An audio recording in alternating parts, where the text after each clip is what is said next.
السلام عليكم. لا تنسوا الاعجاب بالفيديو والاشتراك في القناة تشجيعا لنا لنستمر بنشر المزيد ان شاء الله. Russe qu'il annonce, le célèbre journal russe Commerçante, qui est l'un des journaux les plus importants en Russie. De son côté, le président de l'Afrique du Sud, Cyril Ramaphosa, a annoncé qu'il présidera les BRICS en 2003, a annoncé officiellement l'intégration d'Arabie Saoudite à cette structure souhaitée par le prince héritier Mohammed Ben Salman. Cette intégration sera décidée lors du prochain sommet des pays BRICS en 2023. Donc, il est question d'ajouter un deuxième S à BRICS, le S de l'Afrique du Sud, et après le S de l'Afrique du Sud sera le S de l'Arabie Saoudite. L'Arabie Saoudite, donc, qui est très ambitieuse. Mohammed Ben Salman est en train de mener une politique très ambitieuse qui veut s'imposer comme étant une puissance régionale respectable et qui prend ses distances avec les États-Unis d'Amérique, qui ne veut plus être le valet des États-Unis d'Amérique comme c'était ses ancêtres. Et il veut donc intégrer le pays des pays souverains émergents qui veulent peser sur l'ordre mondial. Donc, est-ce que cette conduite ou cette politique, est-ce qu'elle est menée par un homme qui est malade et qui ne peut pas participer à un simple sommet de 2 jours à Alger? Bien sûr que non. L'argument n'a aucun sens. Et il est clair que Mohammed Ben Salman ne voulait pas venir à Alger parce qu'il a des différends et des malentendus et des sujets conflictuels avec les autorités algériennes. Sauf que l'annonce du communiqué de la présidence algérienne est en quelque sorte une vengeance inélégante parce que Mahab Chiji aurait pu faire une conférence de presse, le chef de la diplomatie algérienne, où laquelle Mohammed Ben Salman Mahab Chiji, on le regrette son absence, etc. Mais faire un communiqué et dire qu'il est malade et qu'il ne peut pas venir et que tout le monde comprend qu'il ne peut pas venir parce qu'il est malade, c'est du foutage de gueule. On se fout de la gueule de l'opinion publique saoudienne et on manque de respect aux Saoudiens. Parce que les Saoudiens, il n'y a que leurs autorités et leurs médias qui sont normalement appelés à leur dire est-ce que leurs leaders, leurs dignitaires sont malades ou pas. D'un autre côté, ça se voit que Tebboune est très énervé et qu'il a décidé donc de se moquer de Mohammed Ben Salman, de se venger contre lui en faisant un communiqué, en racontant dans son communiqué, dans le communiqué de la présidence algérienne, le prétexte fallacieux qui lui a été présenté par Mohammed Ben Salman pour ne pas venir à Alger. Tebboune envoie un message clair aux Saoudiens, vous êtes foutus de ma gueule, et ben moi je vais révéler ça officiellement dans un communiqué public et je laisserai la presse mondiale juger par elle-même de vos intentions et de votre et je laisserai elle-même juger par vos intentions et votre attitude. Ce qui va d'ailleurs, ce qui va jeter le discrédit sur Mohammed Ben Salman. Mohammed Ben Salman, il aurait pu être sincère, dire je veux pas venir, voilà, je suis pas d'accord avec vous sur plein de sujets, sur plein d'autres dossiers, j'ai pas envie de venir à Alger. Bon, on est en diplomatie, on ne peut pas parler comme ça. J'essaie de vulgariser le message. Il est clair que Mohammed Ben Salman ne peut pas dire ça clairement à Tebboune, comme Tebboune ne peut pas lui dire clairement, bon tu te fous de ma gueule, tu es en train de te moquer de moi, t'es pas malade. Il y a des conventions, il y a des normes, les relations entre les chefs d'État sont codifiées. Sauf que j'aurais pensé que l'Algérie aurait eu une attitude beaucoup plus intelligente en contre-attaquant face au lobby saoudien, en reconnaissant directement qu'il y a un problème, parce qu'officiellement, ni Ramdan Amara, ni le chef de la diplomatie algérienne, ni Abdelmadjid Tebboune ne veulent reconnaître qu'il y a un problème avec l'Arabie Saoudite. Abdelmadjid Tebboune, il fait tout depuis son arrivée au pouvoir pour gagner les faveurs de l'Arabie Saoudite. Il est en train de tout faire. Sincèrement, il a tout fait.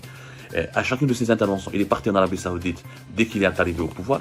Je ne me rappelle pas. Quand est-ce qu'on était en Arabie Saoudite? C'était, je pense, en 2020, bien avant la pandémie de la Covid-19.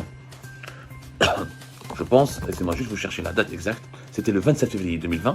Le premier pays pratiquement qu'il a visité en tant que président de la République, c'était l'Arabie Saoudite. Il a essayé de gagner leur faveur, de négocier une alliance avec l'Arabie Saoudite, de se faire adopter par Riyad. Il n'a jamais réussi parce qu'il a compris que les Saoudiens préfèrent les Marocains aux Algériens, que les Saoudiens n'approuvent pas sa politique internationale hostile au Maroc, et que les Saoudiens n'approuvent pas sa politique en Tunisie et en Libye. Il y a de gros malentendus entre l'Arabie Saoudite et l'Algérie sur 3 dossiers. Le Maroc, qui n'a déjà fait Algérie part, l'Arabie Saoudite, allié important du Maroc, et le Maroc, allié important de l'Arabie Saoudite, n'aime pas, ne veut pas, et elle a proposé une médiation pour réconcilier l'Algérie avec le Maroc, et ne soutient pas, et ne supporte pas la politique agressive de l'Algérie à l'encontre du Maroc. L'Arabie Saoudite n'est pas d'accord du tout avec comment l'Algérie gère la crise tunisienne et comment elle se mêle et comment elle veut empêcher les autres puissances arabes d'avoir un pied en Tunisie. Et l'Arabie Saoudite n'est pas du tout d'accord avec le positionnement de l'Algérie en Libye. L'Arabie Saoudite, comme les Émirats, voudraient que le maréchal Haftar s'empare du pouvoir en Libye et pacifie la Libye. Alors il y a 3 gros malentendus, en plus de plusieurs autres désaccords sur la question du Sahel. Il y a beaucoup de désaccords entre l'Arabie Saoudite et l'Algérie. Sauf que les autorités algériennes, ni comme Tebboune, comme la Mamara, n'ont jamais voulu le reconnaître.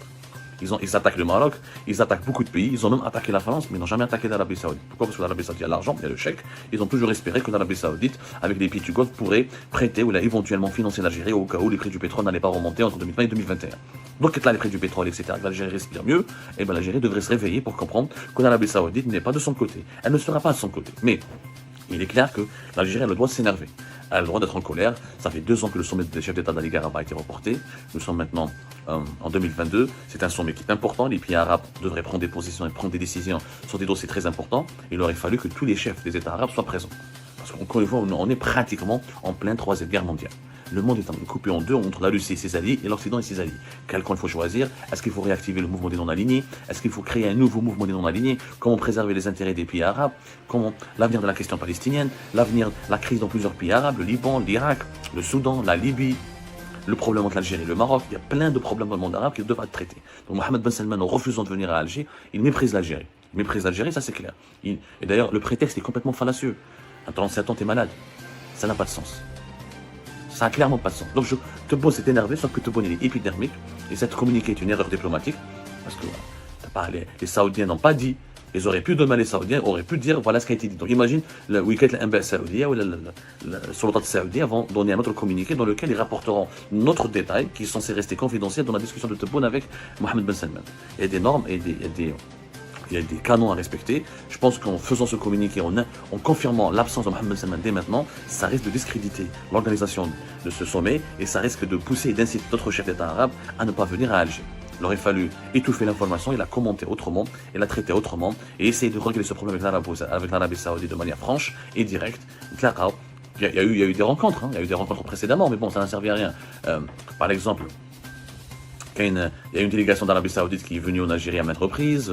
C'était, je pense, le 6 octobre. Le 6 octobre, استقبل وزير الخارجية الجزائرية رئيس وأعضاء لجنة الصداقة البرلمانية الجزائرية السعودية بمجلس الشورى المملكة العربية السعودية في إطار زيارة يقوم بها الجزائر بدعوة من مجلس الأمة. En 6 octobre, il était en Arabie Saoudite. Il a rencontré des élus, des dignes, il n'y a pas d'élection là-bas. Il a rencontré des dignitaires saoudiens et il était plus intelligent.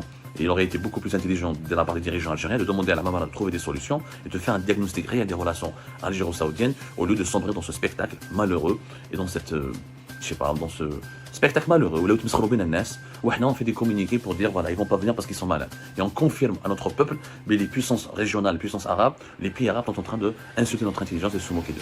C'est malheureux. L'Algérie, la place de l'Algérie n'avait pas cette place, n'a jamais été aussi maltraitée. N'avait jamais été aussi maltraité sur la scène internationale que depuis 2020 jusqu'à 2022. Donc c'est un nouvel ordre mondial qui est en train de se dessiner sous nos yeux. Le monde est troublant, donc Mohamed Ben Salman a annulé sa visite, mais ce qui est plus troublant, c'est que cette annulation n'a pas été confirmée côté saoudien. Elle nous a été confirmée par un communiqué officiel de la présidente de la République algérienne qui dit des choses tellement étranges parce que les informations qui ont été dites par le communiqué de la présidence algérienne n'ont pas été du tout divulguées, ni commentées, ni révélées par un communiqué fait par les autorités saoudiennes. Qu'est-ce qui s'est passé? Il s'est passé que le 22 octobre 2022, Mohamed Ben Salman a contacté, appelé au téléphone le président algérien Abdelmadjid Tebboune. Ils se sont parlé au téléphone. Donc, et cette conversation téléphonique a été confirmée à la fois par un communiqué de la présidence algérienne et par un communiqué des autorités du palais saoudien ou des autorités saoudiennes. Alors, sauf que le communiqué de la présidence algérienne, qu'est-ce qu'il dit? Il dit, le président de la République Abdelmadjid Tebboune a reçu ce soir un appel téléphonique de son frère, son Altesse l'émir Mohamed Ben Salman, prince héritier et président du Conseil des ministres du Royaume d'Arabie Saoudite. Ce qui fait de lui l'équivalent du Premier ministre et de dirigeant de facto de toutes les affaires d'Arabie Saoudite, pays frère, bien sûr, d'Arabie Saoudite, lors duquel il s'est excusé de ne pas pouvoir participer au sommet arabe devant se tenir le 1er novembre à Alger, conformément aux recommandations des médecins qui lui déconseillent les voyages.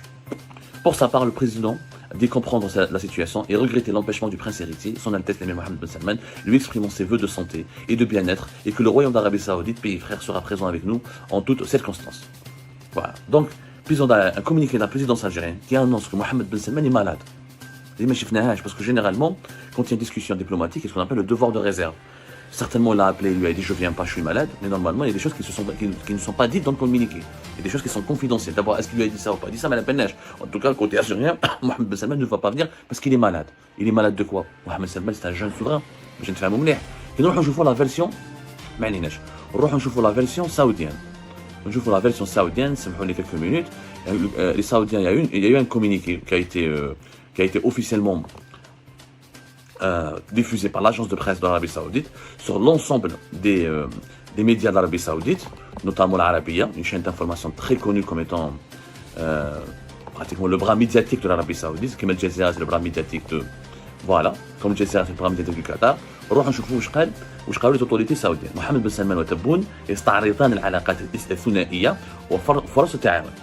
Déjà, ils disent que Mohamed Salman a appelé Abdelmadjid Tebboune pour parler des relations bilatérales et des occasions et des opportunités de renforcer ces relations bilatérales. Donc il n'est pas question d'une